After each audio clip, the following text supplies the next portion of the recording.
Hey guys, sorry about that. I was rushing so much at the end, and since I have to add extra time, I wanted to go back and give elastic cartilage a little more love, and then we'll finish with bone and stuff too. But notice how when you compare elastic cartilage, going back to hyaline cartilage, how hyaline cartilage is much more spaced out versus when you when you look back at elastic cartilage.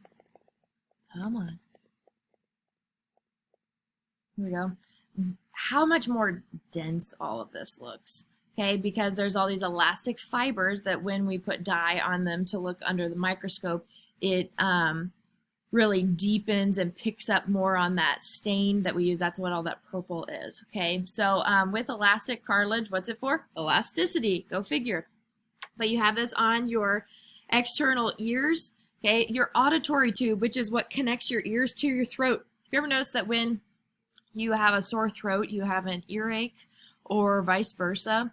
And it's not every time, but it's like a lot of the time, right? Or if you've got a sore throat, it's like maybe if I could just like itch a little bit further through my ear, I could get to those areas where my throat itches, right? They're actually connected, and it's made of the same type of tissue. It's made of elastic cartilage, and it is a little tube that is what releases pressure. If you've ever gone like really deep underwater when you're swimming or something, that your ears pop, right? It's that little area opening up. And so that's your auditory tube. Your epiglottis is the part at the back of your tongue that prevents food from going into your lungs. Goes into your esophagus instead, so that's what the epiglottis is. It's also made of elastic cartilage. So again, notice how there's so much more dense reticular fibers and ground substance along these areas. So it's just a lot thicker than it is in hyaline cartilage. Other areas where we have elastic cartilage, your larynx, your la larynx, your voice box. Okay, so this is me just going through and allowing you to do the labeling packet if you're doing that.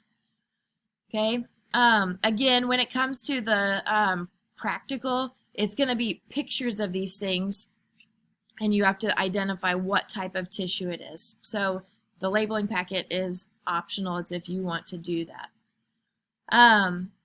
For cartilage, it grows slowly.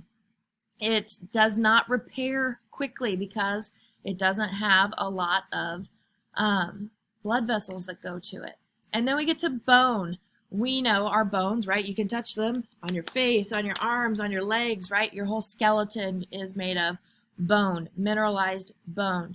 What's it for? Support, protection, whether it's for muscle attachment, right? With our the ability to actually sit upward. Has all your bones are formed the way they do because of the way that muscles attach to them and pull against them. And so, like if you have injury early on in life, it could cause malformation of your bones, depending on what's going on with your growth plates. Surround the central nervous system, right? So protection of your spinal cord and your brain. Mineral storage, this is where we have calcium. We'll talk more about these things when we actually get into the skeletal unit. Right now, our big focus is that this is a type of tissue and what it does and what it looks like. So we'll get into osteoclasts and osteoblasts in the skeletal unit. And then for forming blood, okay? So looking at a crosscut of bone, do you see how it looks like a bunch of like tree rings? Like when people count up how old a tree is, right? They count the number of rings that it has.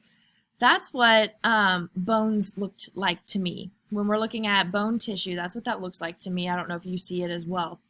But it's a lot easier to identify than some of those other ones because it's kind of the only one like itself. So then here's how you can label that. Again, we will actually do bones specifically. We will look at that tissue on its own and like do all this labeling and identifying those parts when we get to the skeletal muscle.